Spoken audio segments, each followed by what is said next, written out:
4 के बदले 24 लाएंगे, सरकार में हिस्सेदार बनेंगे, इसी आधार पर 100 सीटों पर इलेक्शन लड़ने का ऐलान किया। लेकिन अब खबर ये आ रही है कि एमआईएम बिहार चुनाव से कदम पीछे खींच रही है। अचानक एमआईएम के इलेक्शन प्लानिंग में चेंजिंग क्यों हुआ? 4 के बदले 24 का नारा देने वाले ओवैसी अचानक बैकफुट पर कैसे पहुंच गए? एमआईएम के जज्बाती सियासत का पर्दाफाश हो गया या फिर इसकी कोई और वजह है? बात उन सवालों की भी करेंगे जो अनकरीब बिहार की मुस्लिम राजनीति में भूचाल लाने वाले हैं। फिलहाल चैनल को सब्सक्राइब, फेसबुक पेज को फॉलो कर लें। हमारे डिजिटल मीडिया हाउस प्रोजेक्ट को सपोर्ट कीजिए, लिंक डिस्क्रिप्शन में है। सोशल मीडिया पर आपने भी देखा और सुना होगा कि 100 सीटों पर चुनाव लड़ने का दावा करने वाले ओवैसी अचानक 6 सीटों की भीख मांग रहे हैं। एमआईएम की डिमांड है कि सीमांचल विकास बोर्ड बनाया जाए और सीमांचल की मुस्लिम बहुल 6 सीटों के अलावा एमआईएम को कुछ नहीं चाहिए, ना कोई पद, ना कोई मंत्रिमंडल। फिलहाल वीडियो रिकॉर्ड किए जाने तक एमआईएम की इस डिमांड पर तेजस्वी यादव या कांग्रेस पार्टी का कोई जवाब नहीं आया है। अब बात कर लेते हैं 100 सीटों पर दांव लगाने वाली एमआईएम अचानक 6 सीटों की भीख क्यों मांग रही है।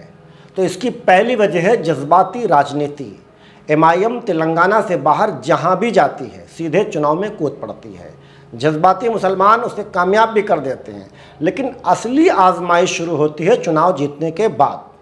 आवाम की उम्मीदों पर खरा उतरना, पब्लिक इंटरेस्ट में काम करना, लेकिन ये सब कुछ एमआईएम से हो नहीं पाता क्योंकि जज्बाती राजनीति के चलते एमआईएम कैडर पर ध्यान नहीं देती। महाराष्ट्र हो, यूपी हो या फिर बिहार, हर जगह एमआईएम का यही हाल है। महाराष्ट्र की मालेगांव सेंट्रल वाहिद ऐसी सीट है जहां एमआईएम उम्मीदवार रिपीट हुआ। मुफ्ती इस्माइल 2020 के बाद 2025 में भी लगातार दूसरी बार एमआईएम के टिकट पर चुनाव जीतने वाले तेलंगाना से बाहर पहले उम्मीदवार हैं। औरंगाबाद सेंट्रल से पहली बार साल 2014 में इम्तियाज़ जलील कामयाब हुए। साल 2019 में इम्तियाज़ जलील मेंबर ऑफ पार्लियामेंट चुन लिए गए।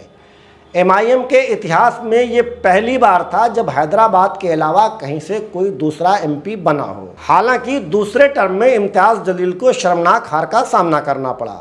एक बार फिर उन्होंने मेंबर ऑफ असेंबली के लिए औरंगाबाद ईस्ट से ट्राई किया, लेकिन इस बार भी उन्हें हार का मुंह देखना पड़ा। मुंबई की बाइकल्ला सीट से पहली बार साल 2014 में वारिस पठान एमआईएम से कामयाब हुए, लेकिन दूसरी बार वो भी नाकाम साबित हुए। इसी तरह धुले से फारूक शाह भी दूसरी बार इलेक्शन नहीं जीत सके।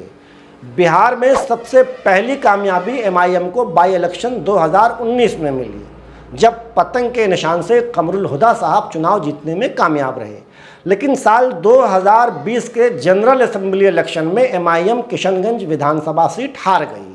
ये अलग बात रही कि 2020 के जनरल असेंबली इलेक्शन में किशनगंज के अलावा एमआईएम 5 दूसरी सीटें निकालने में कामयाब रही। आज उन्हीं 5 सीटों की बदौलत एमआईएम महागठबंधन में शामिल होना चाहती है। अब महागठबंधन एमआईएम को अपने साथ मिलाना क्यों नहीं चाहती, इसकी वजह है एमआईएम का यह ट्रैक रिकॉर्ड जो हमने अभी आपको बताया। महागठबंधन को मालूम है कि जज्बात की राजनीति पिछली बार जरूर चल गई थी, लेकिन इस बार ऐसा हो पाना जरा मुश्किल लगता है। अब जान लेते हैं कि 4 के बदले 24 का नारा देने वाली एमआईएम ने अचानक 6 सीटों पर सिमटने का फैसला क्यों लिया। एमआईएम को दरअसल अंडरग्राउंड सर्वे से पता चल चुका है कि जज्बात की राजनीति बहुत दिनों तक नहीं चलने वाली। चुनाव जीतने और जीती हुई सीटें बचाने के लिए ज़मीनी सतह पर कैडर की ज़रूरत पड़ती है, जिस पर एमआईएम ने तेलंगाना से बाहर कहीं भी काम नहीं किया, चाहे वो महाराष्ट्र हो, बिहार हो या फिर यूपी। शायद इसी एहसास की देन है कि यूपी में शौकत अली साहब इन दिनों अपना पूरा ध्यान कैडर बनाने पर केंद्रित किए हुए दिखाई दे रहे हैं। बिहार एमआईएम को भी अब यह मालूम हो गया है कि बगैर कैडर के चुनाव में कूदना रहा सहा वजूद भी मिटा देगा। इसलिए 100 सीटों से कदम पीछे खींचते हुए खुद को किसी तरह महफूज करने पर जोर दिया जा रहा है। फिलहाल महागठबंधन में एमआईएम के शामिल होने का इम्कान कितना है? बिहार इलेक्शन में फिलहाल 2 प्रमुख अलायंस हैं। पहला एनडीए नीतीश कुमार की अगुवाई में बीजेपी, जनता दल यूनाइटेड और बीजेपी के सहयोगी पार्टियों का। दूसरा इंडिया ब्लॉक या महागठबंधन कह लीजिए, जिसमें आरजेडी, कांग्रेस, सीपीआई, जेएमएम और कुछ अन्य छोटे दल भी शामिल हैं। एक तीसरा मोर्चा एमआईएम खुद बनाना चाहती है, लेकिन एमआईएम अपने कैडर की मौजूदा सूरत हाल से काफ़ी परेशान दिख रही है। फिलहाल महागठबंधन के साथ जाना एमआईएम की सबसे बड़ी ख्वाहिश है, लेकिन तेजस्वी यादव मुंह नहीं लगा रहे हैं। इसके बावजूद भी एमआईएम का पूरा फोकस इंडिया अलायंस में शामिल होने पर केंद्रित है। एमआईएम की अगुवाई में जिस तीसरे मोर्चे की बात चल रही है वो इसलिए नहीं बन पा रहा क्योंकि एमआईएम के पास अपना खुद का कैडर नहीं है। एमआईएम ने पहले अपने दम पर चुनाव लड़ने की बात कही और 4 के बदले 24 सीटें जीतकर सरकार में हिस्सेदार बनने का दावा किया, लेकिन अब ताज़ा सूरत हाल बता रही है कि एमआईएम बिहार में अपने वजूद की लड़ाई लड़ने की पोजीशन में आ चुकी है। अभी तक जिन 100 सीटों पर चुनाव लड़ने की बात कही जा रही थी वो सिर्फ हवाई था। कांग्रेस और आरजेडी के खिलाफ रायनामा तैयार करने की एक नाकाम कोशिश, ताकि एमआईएम को महागठबंधन में जगह दिलाई जा सके। लेकिन इससे पहले कि ये चालाकी कामयाब होती, गुब्बारे की हवा निकल गई। इस दरमियान सोशल मीडिया पर एमआईएम की जो लहर अभी तक दिखाई दे रही थी वो भी अब मांद पड़ते हुए दिखाई दे रही है।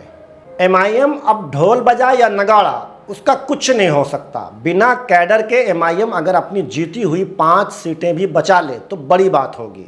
जज्बात की राजनीति सिर्फ एमआईएम की प्रॉब्लम नहीं है, ये हर उस पार्टी की परेशानी है जो मुस्लिम लीडरशिप पर डिपेंड करती है। फिलहाल 4 के बदले 24 का नारा देने वाली एमआईएम 100 सीटों पर किसी भी सूरत चुनाव नहीं लड़ने वाली। एमआईएम के इस यू टर्न के बारे में आप क्या सोचते हैं, कमेंट करके हमें ज़रूर बताएं। फिलहाल एक आखिरी बात कि अगर इसके बाद भी ओवैसी साहब 100 की 100 सीटों पर इलेक्शन लड़ते हैं और नताइज उम्मीद के खिलाफ आते हैं, महागठबंधन को भारी नुकसान और दोबारा से एनडीए बिहार में बरसरे इक़्तिदार आती है, तो जाहिर सी बात है इसकी सबसे बड़ी जिम्मेदारी अगर किसी पर आयद होगी चुनावों के बाद तो वो एमआईएम पर होगी। शायद इसीलिए इन सवालों से बचने के लिए ही एमआईएम ने अपने कदम पीछे खींच लिए हैं। आज की वीडियो में बस इतना ही। शुक्रिया।